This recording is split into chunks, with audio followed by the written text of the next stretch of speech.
Hey guys, I'm Nelson here and welcome back. This video is episode 6, part 1 of this series. In the last video, we talked about or covered the WordPress dashboard. In this episode, we will dive into page building. So without further ado, let's dive in. Welcome, guys. Page building typically is stacking up boxes on a page or containers on a page or blank canvas. That is basically page building. We stack up the containers like this until we fill up the page. Now, these boxes contains other elements like images, icons, and others. These boxes are meant to house other elements, images, icons, text, and more. They also house other containers, other boxes. But basically, in simple terms, page building is stacking up boxes or containers on a page. So we typically create these boxes or containers with coding. We use the div tag or the section tag to create boxes or containers in coding.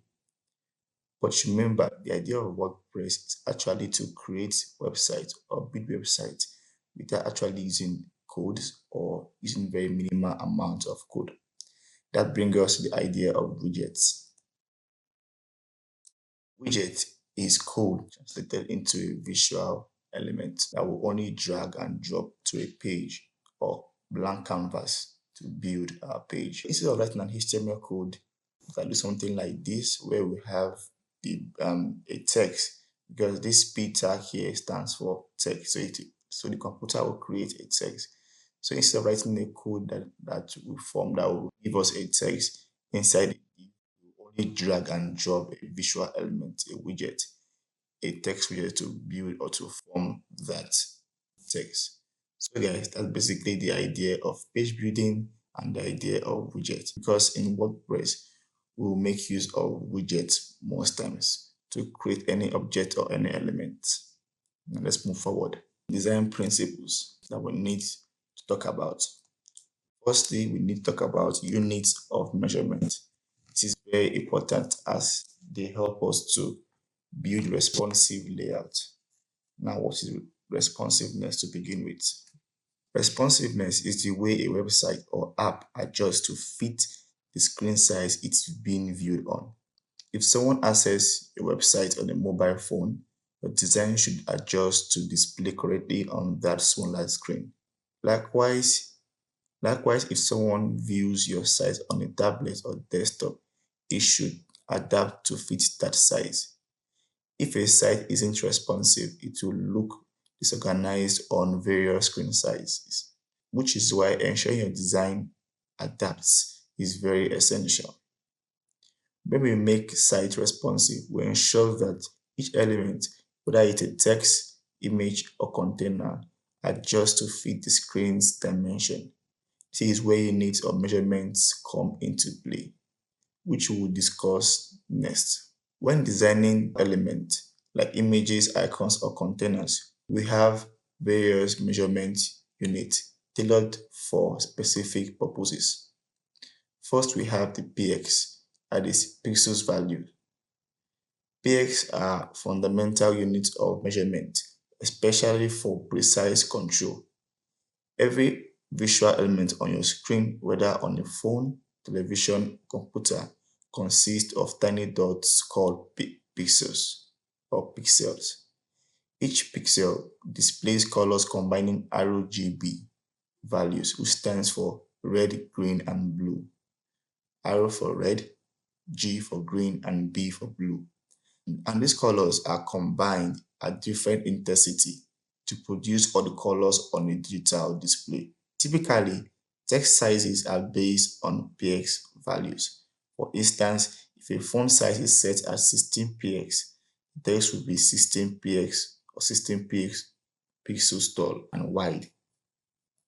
So if an image is defined as 16 px by 40 px, that means it is 16 px wide and 40 px tall.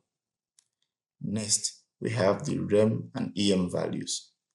These units are primarily used in responsive design, which allows a website or app to adjust based on the screen size, like mobile or desktop. First, we have the rem, which is the root EM. This unit is based on the root font size of the document. For example, if the root font size is 16px, then 1 rem is equal to 16px, and 2 rem will be equal to 32px. If the root font size changes, the rem value will scale accordingly, making them useful for maintaining consistent scaling across sites. Now, root font means the basic font or the main font of your HTML document, meaning if your site document font size is set at 16px, that is your root font size, or that is your main font size. Next, we have the EM values. This unit is relative to the font size of the parent element it's inside. If a text is inside a container and the container font size is 10px, then 1 EM will be equal to 10px. If the container font size changes, the EM value of the text adjusts accordingly, making EM useful for relative scaling within nested elements. Next, we have the viewport width and viewport height. These units are based on the viewport size, which is the visible area of the browser window. VW represents 1% of the viewport width, and VH represents 1% of the viewport height. These units are especially useful for making containers responsive, as they adjust according to the viewer's screen size. For example, setting a container width to 50 VW means it will always occupy 50% of the viewport width, regardless of the device size. These measurement units, px, rem, em, vw, and vh, each serve a purpose in creating layouts that look good on different devices.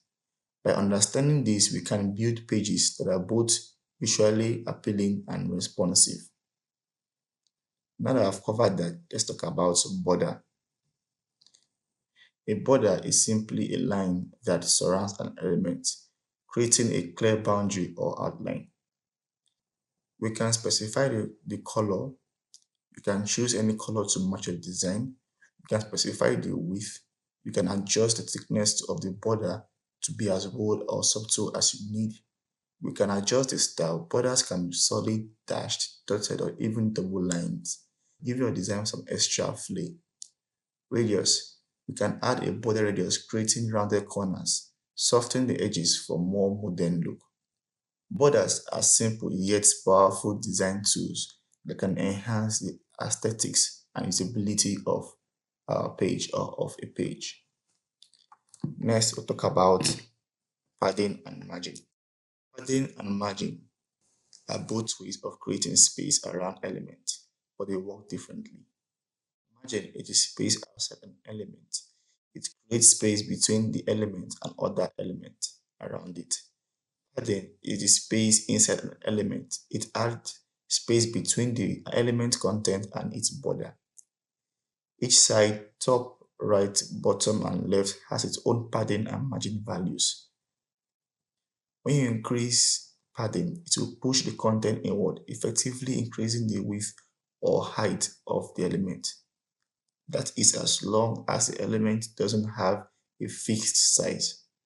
This is essential for design adjustment, as incorrect padding can affect the overall layout. On the other hand, margin doesn't increase the element size. Instead, it shifts the element by creating space outside of it. Increasing the margin will move the element further from surrounding element without affecting its internal size. So to recap, padding is inside the element, adding space around its content. Margin is outside the element, creating space between it and neighboring elements. Understanding how padding and margin works is a key to mastering layout adjustment and getting design to look just right. Now that I've known these quick or these simple design principles, let's go to our website and build out our page. I've already opened the site over here, and this is my site. Now this site is a Tastewp website. Tastewp is a platform that provides free domains for testing and improving your skills. It allows you to enhance your expertise without any financial commitment. Learning a new skill like WordPress can sometimes be expensive, especially if you need to purchase your own domain and servers. With Test3P, you can actually build and test your skills without worrying about the cost. Now guys, I have a full video where I explain how to use Test2Pay and go about it. So guys, if you haven't seen that video, kindly pause this video to see how to acquire a free domain to follow along this video. Now, I'm going to install Elementor.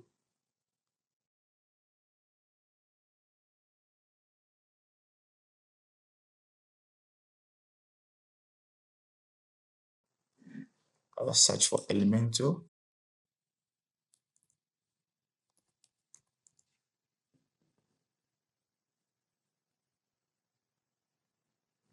I will install Elementor. Now activate it. Now Elementor is a page builder. We use Elementor to build out our page. Elementor is free, and also Elementor has a pro version. It offers a very wide library of widgets available and also premium widgets. We'll get to see that as we build along. Now I'll head over to pages here, all pages, add new page. I'll call this landing. And this is Gutenberg, WordPress default builder. I will not use this to build out the page. I'll only use this to create the page. Now click on this button here, edit with Elementor. So then take me to Elementor panel. Now this is Elementor panel. Here we have the widgets panel. All these here are widgets. We drag them on our page to build as our page. This here is our page. This here is the structure. Structure is a visual map that we get to see how our element is being structured on the page. It helps for easy navigation. At the top here we have the top bar that gives us shortcut to access other tools and do other things, which we'll get to learn as we move forward. Firstly, I want a blank page and I don't want anything here. Now this is basically a header, the body content, and the footer. Typically, a web page consists of a header, the body content, and the footer. But I don't want any of these for now. I just want everything blank. To do so, I'll come over to page setting, move down here. Firstly, I'm going to hide the title as a page title. Next, I'm going to change the page layout to Elementor Canvas. Elementor Canvas means that the page will be blank, empty, just nothing at all. Elementor Footer means the page will currently have a header and a footer. So in the HTML document, there will be a section, there will be a tag that specifies a header and a footer. I don't want that. The themes option will choose a layout from the theme, but I don't want that. I just want a blank layout. In the next video, I'll be showing you how to actually use Elementor full width. But for now, we'll just stick to Elementor Canvas because I want a blank screen. So then load. Now I have a blank screen. We'll publish that for now. Elementor has two categories of widgets. I call them layers widget and element widget. That's what I call them. The elements widget and the layers widget. The layers widget is basically the container that we stack together. These are the widgets over here. We have just two of them. We have the Flexbox container, we have the grid container. Now let's talk about them. We can add a widget to the page simply by dragging and dropping it. To do so, you select the widget of your choice, hold down the left mouse button, then drag it to the desired position on the page, and then release and drop it. That's how you add a widget to a page. Or you can also add a widget that's specifically a container by clicking on this plus button, and you see the options here, Flexbox or grid. For now, I will just close this. Now we have two types of containers or two types of layout widgets. We have the Flexbox and we have the grid. Let's talk about the Flexbox first. By default, when you drag a container to the page, it's a Flexbox container. That's what Elementor call them, Flexbox. Now we have different options here. Observe that when we drag the item to the screen, we have three tabs available. What are these three tabs for and how do they work? The Layout tab, this is where we specify the behavior of the container and customize the arrangement of items inside them. The Style tab is where you customize the appearance of the container, adding styles like colors and more to make it visually appealing. Then the Advanced tab. By default, Elementor wraps every widget in an invisible div element.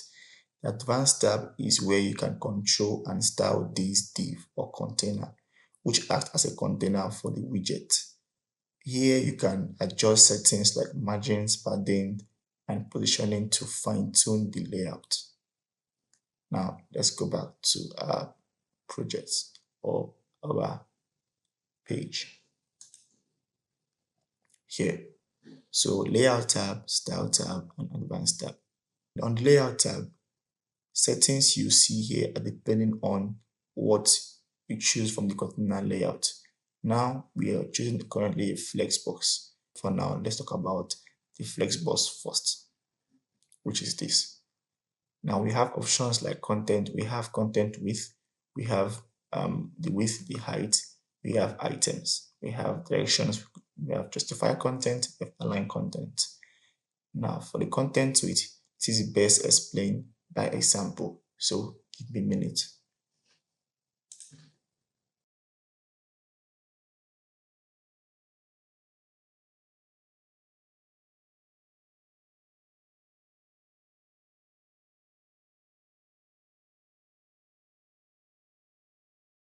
Now to explain content width, let's view the page.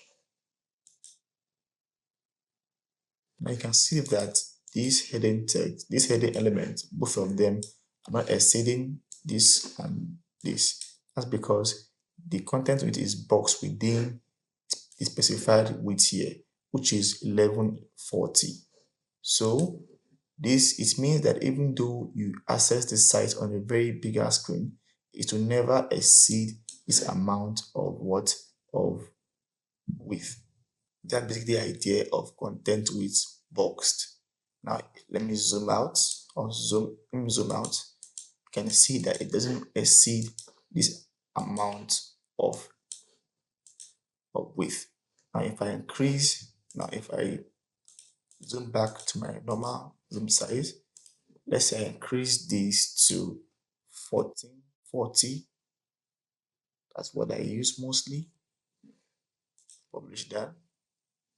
And I'm looking at this now. You see, it has come to the edge of the screen because my machine currently is not up to 1440px, but it's close to it, so it will only try to zoom. It will only try to move out or move into this available space. It will stretch out because my screen is not that amount. The idea is that the content will not exceed the amount of what of available width. Now, if I zoom out, you can see that it doesn't exceed that amount of width. So this is best if you want to keep a very structured design. Yeah. So let me go back. Let me zoom back to my normal width, my normal zoom level rather. Now, on the other hand, full width is different. Full width will always adjust to the amount of screen available. It's always adjust the amount of screen available. That's based on the setting here. And let's publish that and let's view that. This is full width. And even though I zoom out, zoom out, zoom out, zoom out. It will always adjust to the screen size of the device is being accessed with. That's the idea of boxed and full width. Now we can specify the amount of width here by dragging this, and we get this. We can look at that now. You can see that it will adjust. But it's always trying to fill up the available space, not box within a certain space or width rather. Now I'm going to zoom back to my level 100, and I'm going to use boxed, not full width, because I want a structured design. Next, we have many more height, which is self-explanatory. We can specify the height of the container. For now, I'll just leave it as this. Now, I'm sure you must have seen these values here, px. Now, we can specify the units of measurement we want to use for a specific design. Click on this drop down and to open the list of measurements that we can use.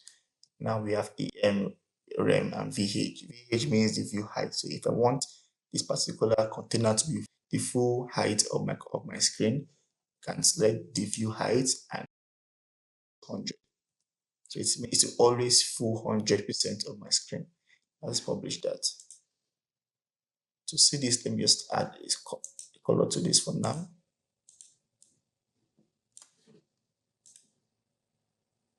Let's view it. Now it always take up 100% of my screen. That's the idea of view height. Right. This, come back here and just move this back to the way it was.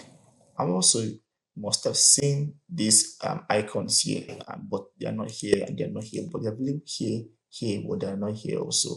Yes, this icon means that you can specify a different value for both tablet and mobile. Now, Elementor offers us to build for tablet, mobile, and desktop. So once you see this icon next to any setting, it means that you can specify a different value for tablet and mobile. Let's say I want the height for mobile to be 50 VH. I can just click this and go down to mobile portrait, then click on 50 VH. Now, it will always take 50% of the screen, of the mobile screen. Or let's say I want 80% of the tablet screen. It will always take 80% of the tablet screen. Now let's go forward. Now I'm going to just remove all these for now. Okay, let's back to the way they were by default. And yeah. Items.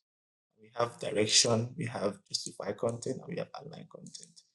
Also, this is best explained with an example.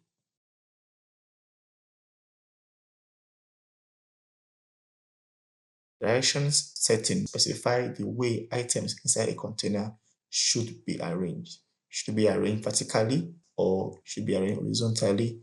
Now for this, by default, elements are always arranged vertically by default in Elementor.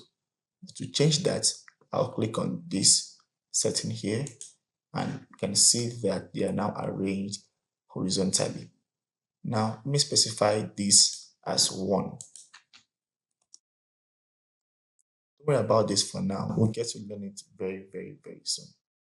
Now I'm going to go back to my container. I have one, I have another one here. Next, we have the vertical, which is the default for Elementor. Every content you add is always arranged vertically, which is this way, right? Now we have row reverse. This will just arrange the content in a reverse order, but horizontally. So I click on this and save that now. Now you can see the number 1 is here and the other one is here. This is the opposite of the vertical arrangement, meaning they will arrange vertically reversed, which is this. Now you can see here. That's the way it is. Now I'm going to check this. Now this is default from Elementor. Now we have justify content and we have align content. These settings are tied to these options here. Observe how these icons changes when I click on horizontal. You can see they are changed. justify content settings specify how items will be arranged horizontally on a screen. Since I choose the settings here, if I click on vertical, it specifies how items will be arranged vertically on the screen. So once I click horizontal, the settings here specify how items will be arranged horizontally. Once I click on vertical, it specifies how items will be arranged vertically. And remember, by default, item is on the screen is arranged vertically. So it means by default, this setting specify how items are arranged vertically unless we specify the direction to be horizontal to change to this. So if I click on start, by default it is start because every element are arranged at the start. I click on center, they are center aligned. I click on end, they are arranged at the end of the container. I click on space between those space around to the edges of the container. I click on space around, just go around it evenly is here.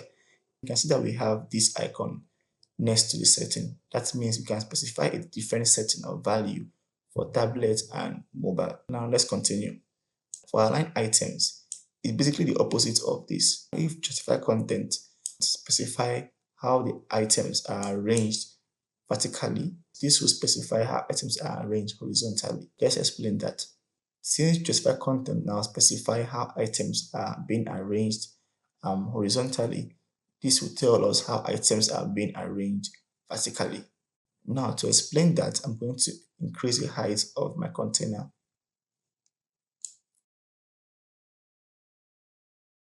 By default, the line items specify item vertically at the top. Now if I click on this start, nothing happens, right? Yeah.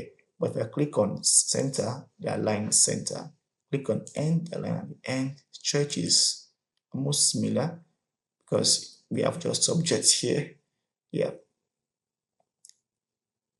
That's basically it, right? So if this is, so if justify content specify, so if justify content specify um so if justify content specify horizontal alignment or arrangement, then align items will be the opposite of justify content. Now, justify content specify the vertical arrangement of this element. Then align items now will specify horizontal arrangement, something like this and like this. Because align items will always be opposite of justify items. I know it seems a bit complex at first, but as you build out projects, you come to understand this much more better. The gap specifies the amount of space between objects inside the container. By default, Elementor specifies default values for gaps, but we can also specify our own values, which we'll talk about in the next video. But for now, I will click on this. This means I'm unlinking them back to original values of 0. Now they are all 0. Now observe that the space between these is no more. See, they are now close to each other. Now we have column gap and we have row gap. Column gap specify the horizontal space between elements in a container, and row gap specify the vertical space between elements in a container. And let's say I input 30 column gap. You can see that we have gap between these. Now if I set row gap to 30, you can't say anything because elements are naturally stacked vertically. So to see that, I'll click on this. You can see that now there. You can see the gap between them is now 30. If it is 0, there are no gaps at all. But also note that we have this icon, meaning we can set a different value for tablet and mobile. I'm going to duplicate all this content over here and also set this to be horizontal. You can see that it's a bit chunky, right? And we don't want that. I'll go to my container that houses all this heading, then just click on wrap, and they are wrapped together. You can always preview what you have done by hiding this panel. You can see here, you can see that they are now wrapped together. All the settings here, center, start, are something that will explore over time.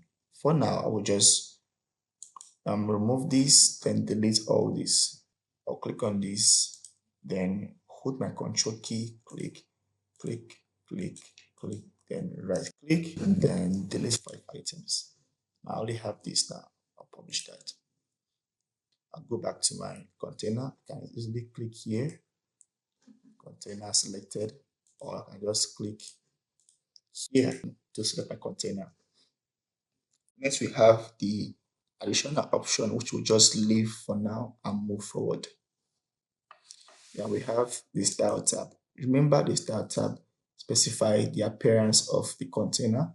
Here we have the background. Here we have the overlay, border, and shape. It's the available option that we can set. But let's talk about the background quickly. We have normal state and we have hover state. What does it mean? Normal state means this. Means just the normal state of the element when nothing happens. Hover state is when a mouse is hovering or moving around an object. Now we can specify values for different kind of states. To explain this, I'm going to give this a background. Now we have classic gradient video slideshow.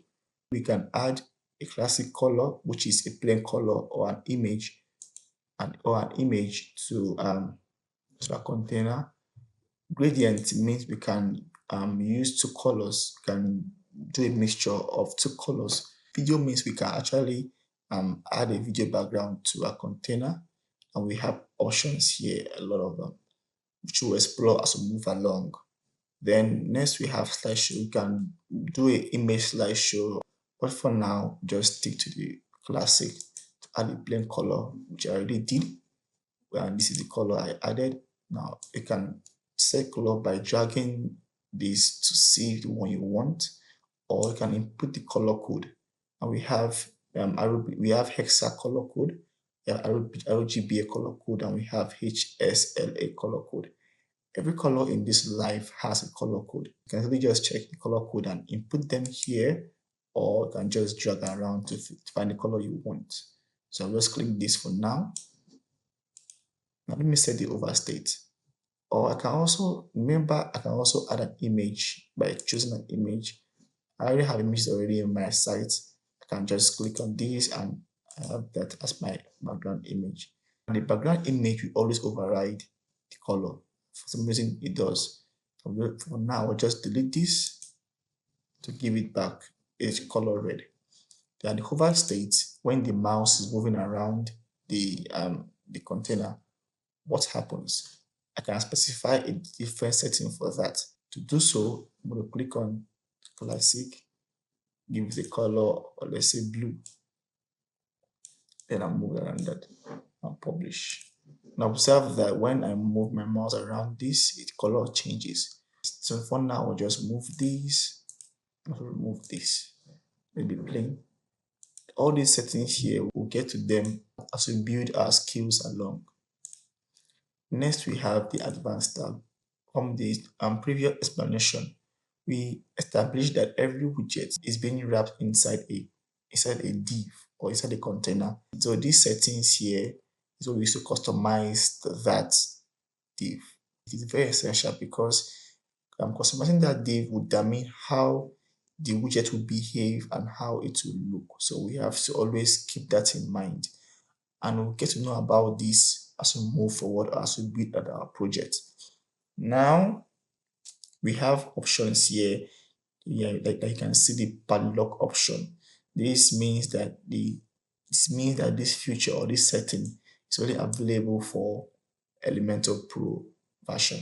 So you can opt to get the pro version of Elementor. Yeah, you can do that. But in this series, we'll only work with a free version of Elementor. So guys, that's an overview about the Flexbox container and also the available tab given to us. Now let's change this to grid container. Now you can see this changes, right? And also we have different settings here. Now grid container is like a table-like structure. It has rows and columns. It is more rigid and it is mostly used to achieve a table-like structure design, which have rows and columns, right? Yeah. Settings here are the same except the column and the row. Column specify 1, 2, 3. That's basically how many container or how many open spaces do we have. We have 3, 1, 2, 3. Then the row specify how many of these 3 containers should we have. Now currently we have 2. If I click that to 3, we have 3 of that column. So we have 1, 2, 3. Now you can see we have FR, and when we have 3, that means we have 3 FR, meaning we have 3 fractions of this. Think of it like a box. And in this box, we have 3 fractions, Meaning we have 3 equal fractions of that box. If I increase this, we will have 4 equal fractions of that box. File means fraction. When you click on this, we have a pen icon, meaning we can specify how the fraction should be. And if I change the value here to 2, it means the first box will be 2 times more than the rest of the boxes. So we have 2 fraction, 1 fraction, 1 fraction, 1 fraction. That's the idea behind using this pencil or using this custom option here. But for now, I'll use the FR to have equal fraction, and I'll change this to 3. Yeah, wait, it is 3, or even 2 is okay for me for now. Next, we have the rows. Same thing, you can select the drop down here and see the pencil icon, which can specify how the boxes should be. Let's say I want this to be 2 times more than the rest, and that will happen. But for now, I'll use the equal fraction to all have equal fraction, which is this now. So guys, the rest settings here are very similar. Same thing here, same thing here are very similar. And we'll get to know about them very, very soon. Now I'll revert back to Flexbox container, which is this. We publish that, and we have our container back. Now let's talk about this element widget. We use the heading widget for example, but let me just delete this so you can see how I added that. Now we have a lot of element widgets. We have the basic version, we have the basic, we have the pro, we have the general, we have link to bio, we have size, single, command, WordPress. These are all the available widgets we have in Elementor.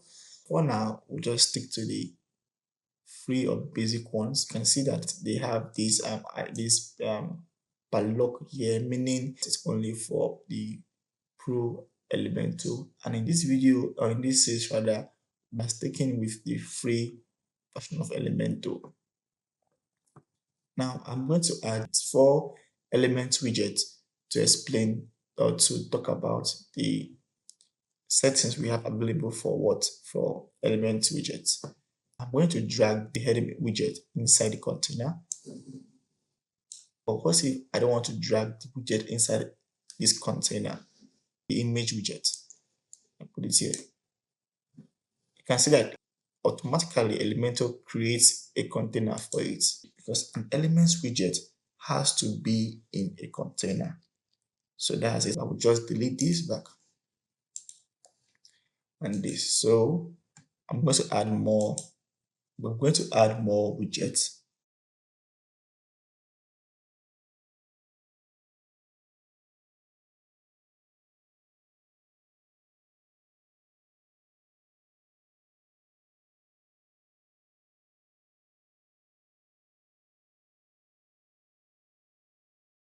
Now for elements widget, the way I call them, we have the content tab, the style tab, and the advanced tab. Content tab, this is where we specify the content of the widget. This is where you define and specify the actual content of the widget, such as text, images, or other elements. Then the style tab, this is where you customize the appearance of the widget's content, adding styles like colors, font, space, and make it visually appealing. Look at this, changes to this, change it now, give it a color. Let's say advanced tab. This is by default Elementor wraps every widget in an invisible div element. The advanced tab is where you can control and style this div, which acts as the container for the widget. Here you can adjust settings like margin, padding, and positioning to fine tune the layout. Right? Yeah. Let's go back. Now this, right? Now for the heading widget, we have title, link, and HTML tag. Yes, we have that. We have styles. We have just one up. We have the alignment, text color, typography, text stroke, text shadow, blend mode. Then for advanced, we have a lot of options. Same thing as the layout option, except we have the width here available for us. Now the content tab, we can specify what should be in this widget. Let's say subscribe now. Now this is the content of this widget. Now you can choose if you want to wrap this title in a link. You can add a link over here, a URL, or type in one. For now, I'll leave it at blank. HTML tag, let's leave this the way it is for now. Next, we have the style tab. Now we can define the alignment of the content of the widget. Remember, these two settings here specify the content of the widget. We can specify the settings. Now we can specify the color of the content, which is this. We can specify the color. We have typography, which we will skip for now. Feel free to explore all the settings, which are very important. Now for the image widget, you can choose the image as the content for the image widget. Click on choose image, and then you can select, say I want to select this logo. And now you can specify some things here, caption and link. Then the style tab, we have the width. Now remember that this is just customizing the content of the widget, not the widget itself. Remember that, please. We have the max width, we have the height, and we have the object fit, field, whatever, which we will get to understand as we walk along. Let's just move the default. All these we'll get to know them as we build out our project or as we work on projects. Now we have the button also, we have the type, the success, we have info. All these are just type is more. I hardly use this option type. I don't know why it's even there. I hardly use this. Then we have the text. We can specify what is inside the button. Let's say like this video. Yeah, in this video, you can do that. Also specify the link of this button. You can say I want it to be linked to another URL or to my site URL. Copy this and paste that. Yeah. Now we can add icon also to the button. Now Elementor has a full library of icons. And see icon library. There are a lot of them. Let's see, I'll add this bell icon. Add the bell icon. You can see over here. Can specify the space between the icon and the text. I can do that. Just leave this. I can specify the icon position by saying should it be at the end, should it be at the start. I can do that. Always observe what I'm doing here, please. Then you can give it an ID, which is still more advanced. So we'll just leave this for now.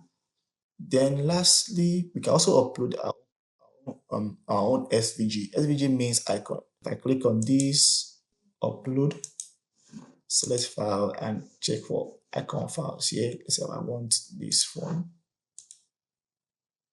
Yeah, I have this. See, I can do that. So like this video. But for now, I'll click on none. Let's move that. Next, we have a text editor, which will have different settings entirely. We have colons, gap, we have all these. This we'll get to work around them as we build out our project. Now we have the content. We can specify this here, can do this. Now the visual option makes it feel as working with a Word document application like Word or Google Docs. That's the way this option is. Then the text part here allows us to add custom codes. Don't worry about that. We'll get to know that at the long run. Now let's move forward. Now we have the style tab. Remember, it's where we style the content of the widget. You can see this purple line specify the div that the widget is being wrapped inside. Now, if I limit or if I reduce the width of a custom, you see, the content will always adjust to that because it's inside the div. Even same thing as this text over here.